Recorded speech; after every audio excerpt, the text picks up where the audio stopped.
So today, washing a glass, and I accidentally broke it, and I cut my finger. And it's only a mild cut, and I'm going to show it to you.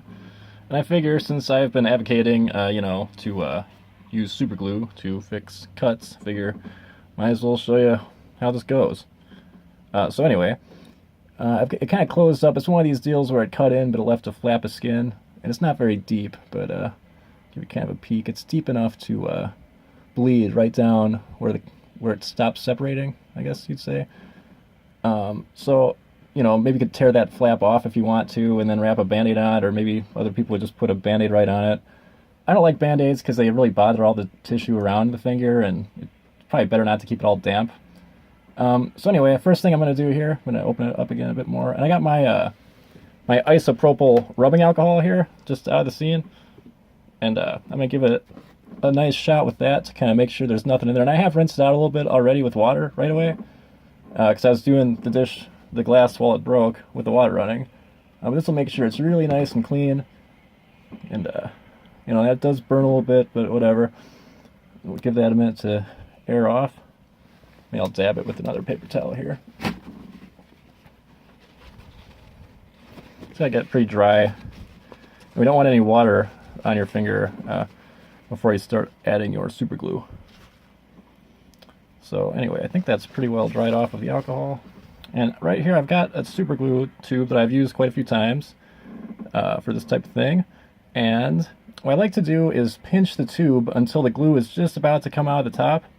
You can see it's all shiny there, but if I squeeze it a little tiny bit, should just kind of start to bubble out of the top. So anyway, I'm going to open my incision up, or my little cut here, just a little bit, if I can. With these tweezers.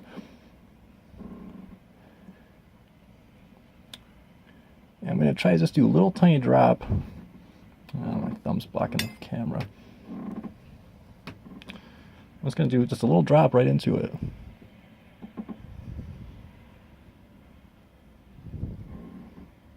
And now, if I screw up and do too big of a drop, I can clean the extra glue off with some nail polish remover, some acetone. I'm going to let it get down in there, and I'm going to push it close, and when I push my little piece of skin down, it's going to smush out the extra glue.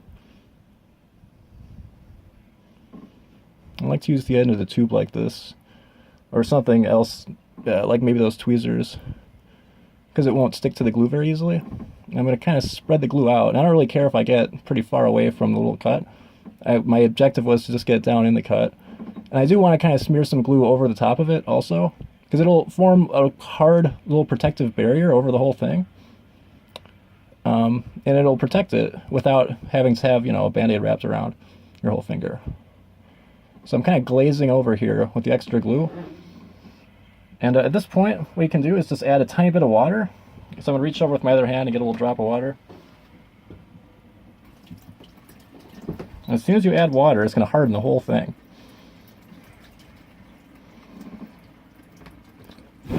Maybe blow on it a little bit too to get the water off. I don't want to go brushing it with another paper towel now, because otherwise I might stick some of that paper towel to my finger. I might glue the paper towel to myself. So you just want to kind of blow it off, and it'll form a white, or usually looks kind of like a white glaze that's hardened over. And it's just a super thin layer of glue. And over a day or two, it might peel off, or you could peel it off if you wanted to. You might find yourself picking at it as though it was kind of like a scab. I'll just kind of tap it you always want to tap really lightly, or kind of brush over it if you're trying to test how dry it is. I think I just have a little water around there now, so I'm going to go ahead and, it didn't feel like there's any kind of glue. You see, it'll have a real grab to it if there's a little bit of glue on your fingers. But if you've hit it with water, then it shouldn't have any more grab to it. It'll again usually form a pretty solid, kind of like a white glaze over the top of it. So I have another cut or two here, and these have been super glued. Or let's see, this one has been. I was cutting something with the hand saw, and it hopped and caught my nail and dug into me a little bit. This one was bleeding a lot, and I gave it a shot with some alcohol, and then gave it the glue method, and I was going to put a little bit more over that too, just to protect it, because I'll be doing some some woodwork today, and I didn't want to get anything in these. And this is just another shot to demonstrate this. And this one, maybe it'll glaze over a little more, and you'll get a better look at how it typically looks. So I'm just going to kind of put a drop on that, and I'm just making a coating over this one, because I do want the skin inside to heal. You know, I'm not trying to reopen and re-glue the inside of the cut, because then it would probably never heal.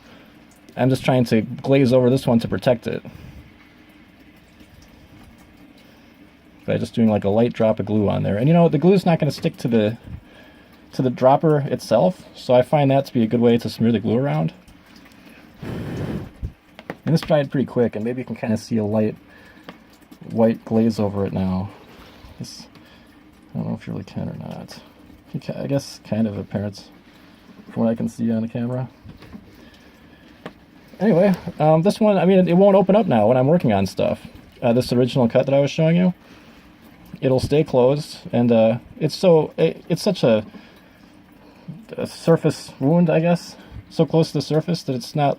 I mean, your skin's always flaking off anyway, and it won't take too long, you know, for that little excess piece to be flaking off with the rest of your skin, I kind of figure. But anyhow, that's my little demonstration to you. Hope you enjoyed it and got something out of it. And yeah, I just found this to be a really good technique. So I'll catch you later.